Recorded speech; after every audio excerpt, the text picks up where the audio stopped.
안녕하세요. 오늘 저희는 2025년 6월 해커뉴스 커뮤니티에 아주 흥미로운 스레드, 무엇을 만들고 계신가요? 여기서 나온 이야기들을 좀 깊게 파헤쳐 보려고 합니다. 네, 안녕하세요. 정말 매번 기대되는 스레드죠. 맞아요. 보면 정말 다양한 아이디어들이 막 쏟아져 나오잖아요. 아주 전문적인 프로그래밍 언어 개발부터 시작해서 직접 만드는 하드웨어 개조, 그리고 역시나 AI 기반 도구들까지. 그렇죠. 종류가 정말 많죠. 네. 그래서 저희는 오늘 이런 독립 개발자들이나 취미로 뭔가를 만드는 분들이 지금 어떤 혁신적인 생각을 하고 있는지 그 생생한 현장을 여러분께 좀 전달해 드리려고 해요. 좋습니다. 그 개개인의 프로젝트들을 보면서 뭔가 공통된 흐름이라든지 아니면 기술적으로 좀 재미있는 도전들? 그리고 어쩌면 앞으로 중요해질 만한 트렌드의 씨앗 같은 것들을 찾아보면 좋겠네요. 네, 단순히 목록만 보는 게 아니라 그 의미를 좀 짚어보는 거죠. 맞아요. 같이 이야기 나눠보시죠. 좋습니다. 그럼 첫 번째 큰 흐름부터 가볼까요? 역시나 AI입니다. 이건 뭐 놀랍지도 않죠. 그렇죠. 대세니까요. 근데 이제는 단순히 AI를 활용하는 걸 넘어서 굉장히 구체적인 목적을 가진 도구를 직접 만드는 단계로 가고 있는 것 같아요. 아, 그런가요? 예를 들면 어떤 게 있을까요? 예를 들면 그 비판적 사고 능력을 키워주는 AI 코치 소크라이파이라는 게 있었고요. 오, 흥미로운데요? 또 로컬 LLM, 그러니까 개인 PC에서도 돌릴 수 있는 언어 모델을 써서 AI 에이전트 테스트용 이메일을 막 생성해주는 이메일 임프루브 같은 도구도 있었어요. 아하, 로컬 LLM 활용이요. 그것도 중요한 포인트죠. 네. 그리고 정보 문서를 중립적으로 분석해준다는 civic.life. 이것도 좀 눈에 띄었고요. 음, AI를 아주 특정한 세분화된 작업 과정에 이렇게 심는 시도들이 늘고 있다는 점이 중요한 것 같아요. 그렇죠. 그냥 범용 AI가 아니라. 네, 말씀하신 로컬 LLM 활용이나 아니면 기술 다이어그램 만드는 백슬리오 같은 도구가 복잡성을 줄이려고 AI를 보조적으로 쓴다든지 아, 백슬리오. 그것도 있었죠. 네, 계약서 검토를 자동화하거나 뭐 랭다이얼이나 독일어 AI 튜터처럼 언어학습 앱의 경험을 더 좋게 만들려고 AI를 붙이는 사례들. 이런 게 다 비슷한 맥락이죠. 확실히 점점 더 구체적인 문제 해결에 AI가 쓰이는군요. 맞아요. 예전에는 좀 전문가 영역이었던 작업들을 개인화된 방식으로 자동화하려는 그런 경향이 보이는 거죠. 그렇군요. 다음으로 눈에 띄는 건 개발 도구 자체를 다시 만들려는 움직임? 이런 것도 꽤 있었어요. 아, 개발자들의 도구 개선 욕구는 정말 끝이 없죠. 네.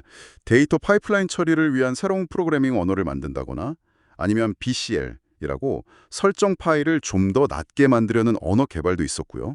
설정 언어요? 그것도 흥미롭네요. 심지어 어떤 분은 10년 넘게 개발 중인 복셀 게임 엔진이 있는데 거기서 C++ 템플릿이 너무 복잡하다고 직접 C 파서를 만들고 계시더라고요. 와, 10년 넘게요?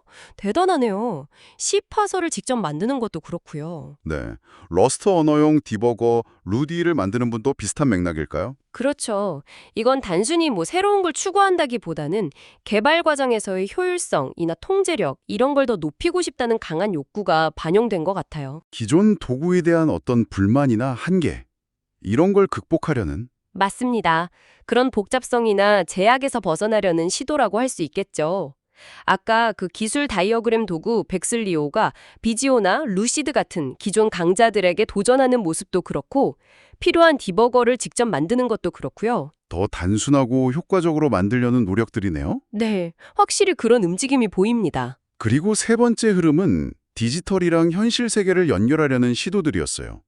하드웨어 프로젝트들이 진짜 창의적이더라고요. 아, 하드웨어. 저도 재밌게 봤어요. 그 네스트 온도 조절기 있잖아요. 네. 그 내부를 오픈소스 부품으로 바꾸는 개조 프로젝트도 있었고, 오, 네스트를요? 대단한데요? 그리고 실제 통계 데이터를 기반으로 한 방공 시뮬레이터 에어디펜스.dev 이것도 있었고요. 아, 그 웹사이트 저도 봤어요. 꽤 디테일하더라고요. 이건 좀 재밌었는데 아침마다 스크린 보는 대신에 앱손 영수증 프린터로 그날의 주요 정보를 출력해서 받아보는 아이디어도 있더라고요.